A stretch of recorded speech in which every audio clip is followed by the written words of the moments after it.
दोस्तों नमस्कार। दिल्ली के शराब नीति घोटाले मामले में अरविंद केजरीवाल को ईडी ने गिरफ्तार किया था। उसके बाद सीबीआई ने भी उन्हें गिरफ्तार किया था। 156 दिन के बाद आज अरविंद केजरीवाल तिहाड़ जेल से बाहर आए हैं। उज्ज्वल भुइयां और जस्टिस सूर्यकांत की बेंच ने आज जमानत देते हुए अरविंद केजरीवाल को रिहा किया और कुछ महत्वपूर्ण टिप्पणियां भी की।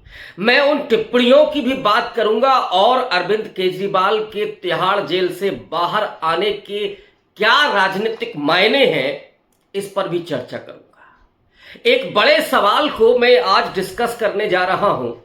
क्या नरेंद्र मोदी और अमित शाह ने राहुल गांधी के आगे हथियार डाल दिए हैं और अब उनका मुकाबला करने के लिए अरविंद केजरीवाल सामने होंगे? यानी इंडिया अलायंस जो अभी मजबूत था, जाहिर तौर पर हर नेता की अपनी महत्वाकांक्षाएं हैं और अरविंद केजरीवाल के बारे में तो यह माना जाता है कि वे बेहद महत्वाकांक्षी हैं। यहां तक कि वो हिंदुत्व का इस्तेमाल करने में भी नहीं हिचकते। हालांकि उन्होंने कभी मुसलमानों के खिलाफ कोई नफरत और विभाजन नहीं पैदा किया। तो ये अरविंद केजरीवाल जो दिल्ली के कथित शराब नीति घोटाले में जेल में बंद थे, इसी मामले में डिप्टी सीएम मनीष सिसोदिया भी बंद थे, संजय सिंह जेल में थे, जैन साहब जेल में थे और एक एक करके अब लोगों को जमानत मिल रही है। पहले तो सबसे बड़ा सवाल उस ईडी पर है जिसे सुप्रीम कोर्ट में कई बार कहा जा चुका है कि आपके पास पर्याप्त सबूत नहीं है। आज के ही फैसले में 2 जजों की बेंच ने जो अरविंद केजरीवाल को जमानत दी है उसमें एक ने सीबीआई द्वारा केजरीवाल की गिरफ्तारी को उचित ठहराया है, तो दूसरे जस्टिस उज्ज्वल भुइयां ने जो टिप्पणी की है सीबीआई पर वो बेहद महत्वपूर्ण है।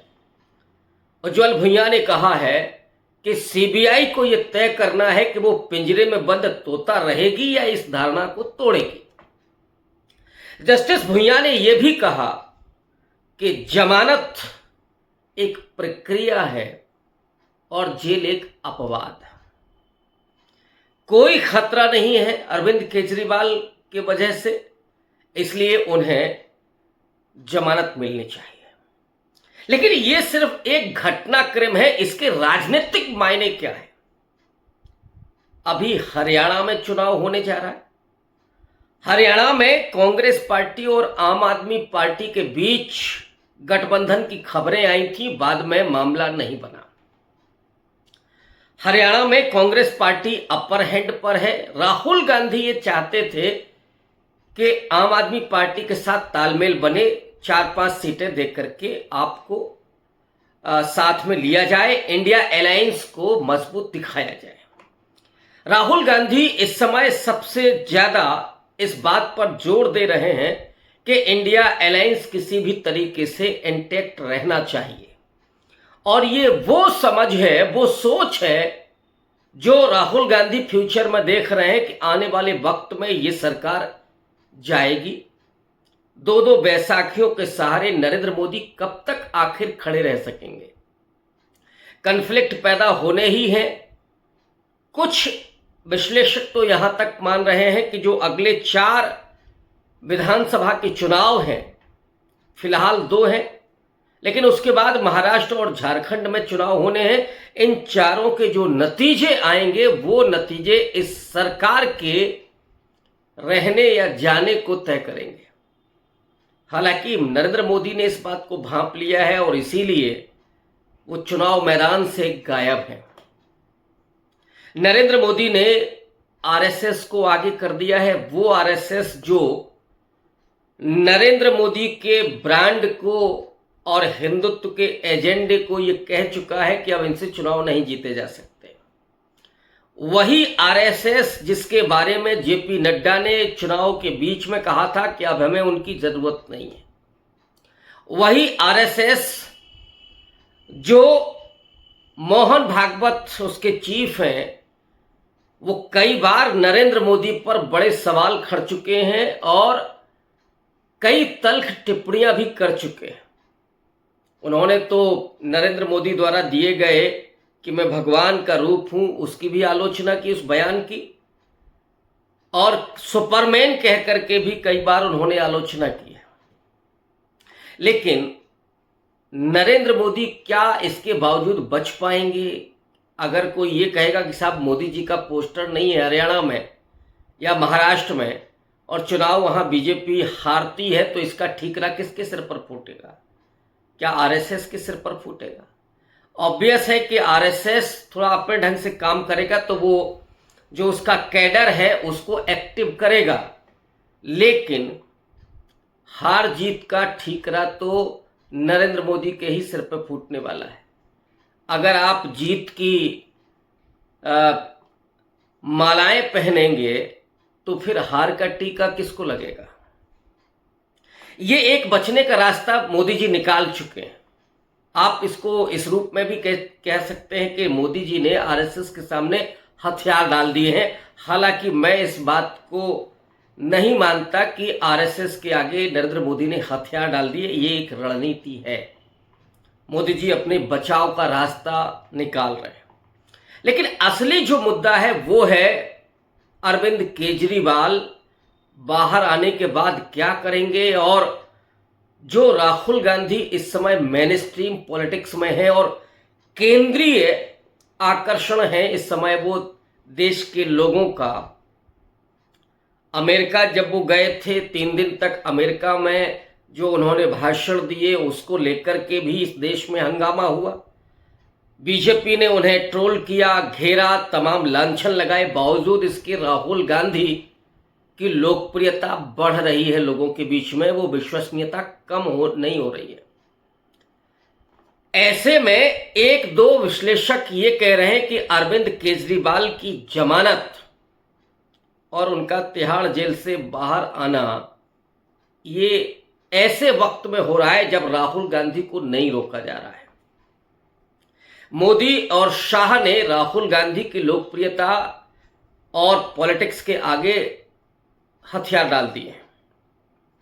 तो अरविंद केजरीवाल जब बाहर आ रहे हैं और वो हिंदुत्व की भी पॉलिटिक्स कर सकते हैं, ट्रायल किया है उन्होंने। आज भी बाहर आने के बाद जो हुजूम उनका वेलकम करने के लिए आया था उसमें भी सबसे पहले उन्होंने कहा कि मैं भगवान का शुक्रिया अदा करूंगा। तो इसमें भी उन्होंने एक अपना कार्ड खेला है। लेकिन असली बात यह है कि अरविंद केजरीवाल अच्छे वक्ता है। वो भले ही नरेंद्र मोदी पर प्रहार करेंगे, लेकिन जो मीडिया का अटेंशन है, जो सोशल मीडिया का अटेंशन है, वो अरविंद केजरीवाल खींचेंगे।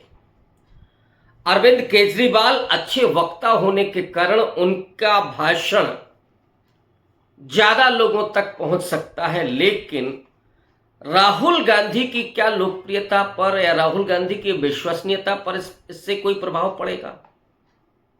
इसको समझने के लिए पहले जरा हरियाणा के चुनाव पर आते हैं।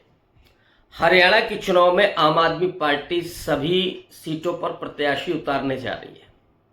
अरविंद केजरीवाल अभी हरियाणा में जाकर के प्रचार करेंगे। वो हरियाणा के ही रहने वाले हैं, लेकिन पिछले चुनाव में उन्हें कहीं भी कोई बड़ी संख्या में वोट नहीं मिला था। जमानत जब्त हुई थी, अधिकांश सीटों पर नोटा से कम उनको वोट मिला था। इसलिए आप कह सकते हैं कि हरियाणा में कोई चैलेंज नहीं है।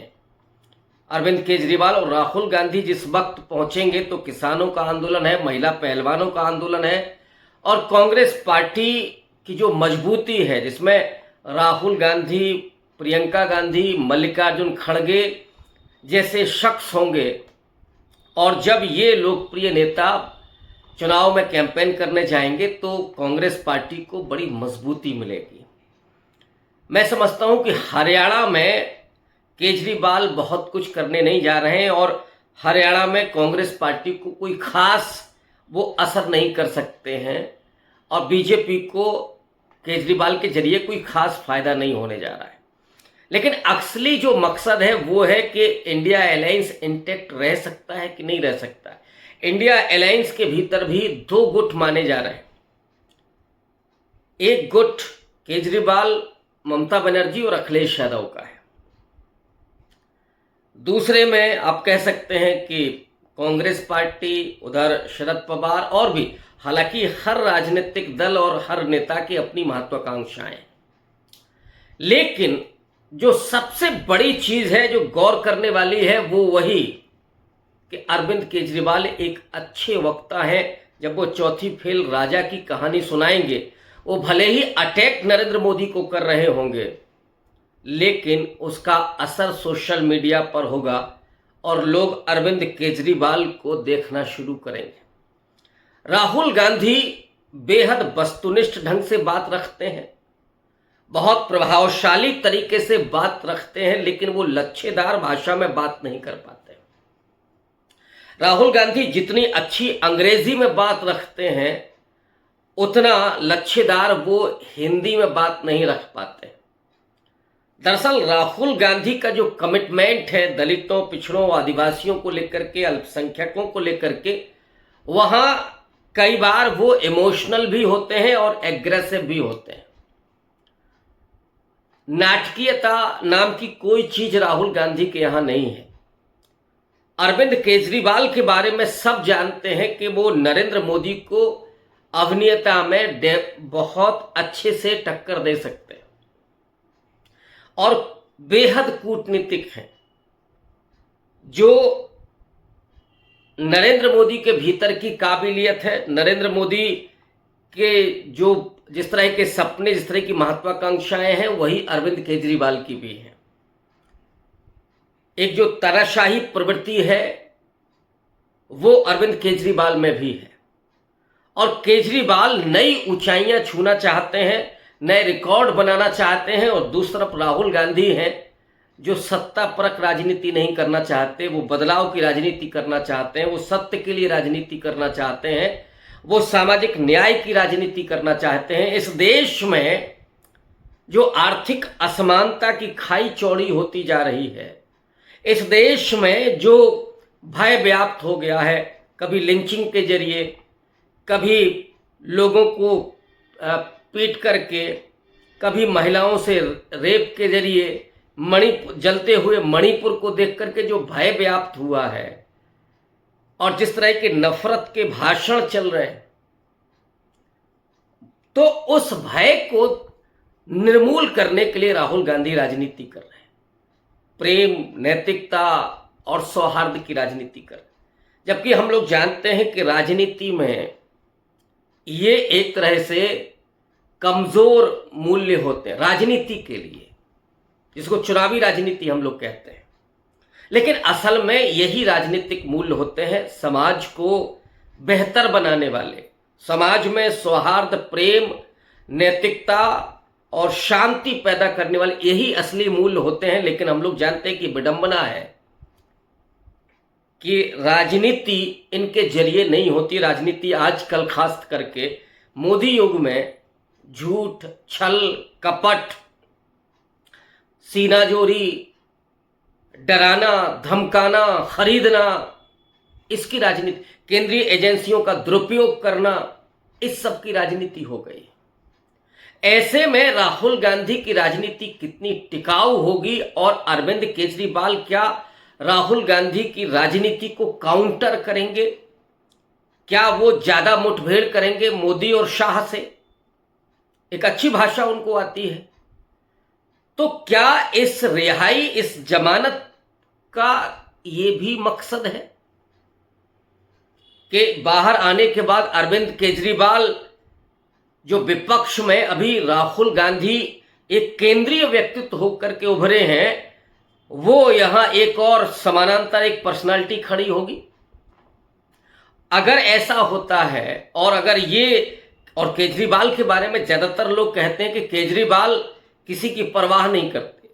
प्रशांत भूषण हो, आशुतोष हो, या उसके पहले प्रोफेसर आनंद कुमार हो, ये तमाम लोग, उसमें कुमार विश्वास हो, ये जितने लोग उस आंदोलन में, अन्ना के आंदोलन में गए थे, वे तमाम लोग एक एक करके अरविंद केजरीवाल का साथ छोड़ करके चले गए। मनीष सिसोदिया और संजय सिंह एक ही दो लोग बचे। तो अरविंद केजरीवाल की अपनी महत्वाकांक्षाएं और राहुल गांधी की विनम्रता की राजनीति, क्या अब इनके बीच टकराव होने जा रहा है? और अगर ये टकराव होता है तो कौन टिकाऊ होगा?